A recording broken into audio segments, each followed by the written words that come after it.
안녕하세요. 잡지식 백가입니다. 강아지를 키우면서 정이 떨어지는 순간을 알아봅시다. 첫 번째, 역변기.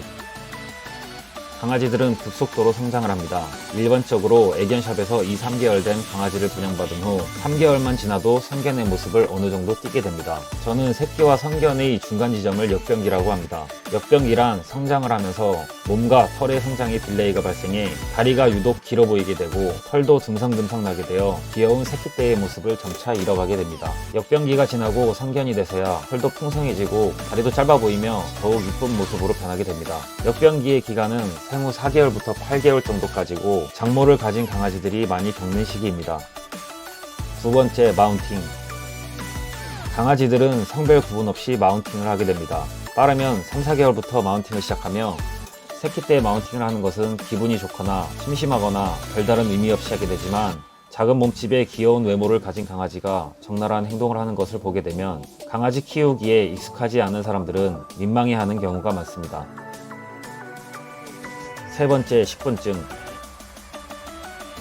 강아지 중에 자신이 배설한 편을 먹는 강아지들이 많습니다. 네이버 지식인에서도 검색해보면 반려인들이 식곤증에 대해 질문하는 경우가 많습니다. 잘못된 배변 교육과 분리불안 혹은 습관성으로 자신의 편을 먹게 되는데 초기에 이 버릇을 고치지 않으면 성견이 돼서도 자신의 편을 먹거나 산책 시 다른 강아지의 편을 먹어 질병의 감염 위험도 높습니다. 또 편을 먹은 후 주인에게 달려가 입을 핥는 경우도 있습니다. 네 번째, 퇴근 후 사고 쳤을 때. 반려인들 중 많은 수가 강아지를 혼자 집안에 방치하는 경우가 많습니다. 1인 가구가 많은 요즘은 강아지 혼자 집안에서 보내는 경우가 많으며 주인이 없는 개들은 주인의 냄새를 찾아 이것저것 맛보기 시작합니다. 또 휴지나 벽지, 장판 등을 물어뜯거나 쓰레기통을 뒤집어 뿌려놓거나 전선을 물어뜯어 끊어놓거나 침대에 배변을 하거나 상상하지도 못했던 여러가지 일들을 해냅니다. 직장에서 여러가지 스트레스를 받고 집에 들어왔는데 저런 일들이 벌어지면 반려인들은 강아지에게 짜증내는 경우가 많습니다. 하루 종일 반려인만 기다리던 강아지는 반가움에 달려가지만 보자마자 혼나는 경우가 많습니다. 다섯 번째, 내 강아지가 주목받지 못할 때.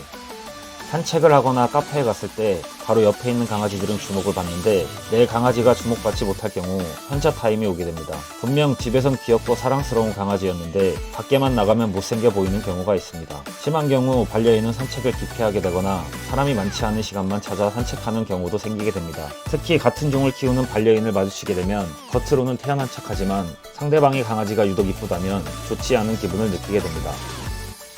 오늘은 강아지를 키우면서 정이 떨어지는 순간을 알아보았습니다. 위에 나열한 정이 떨어지는 순간을 이겨내면 반려인과 강아지는 부원결의하게 됩니다. 모두 이겨내서 자신의 반려견과 평생 함께 했으면 합니다.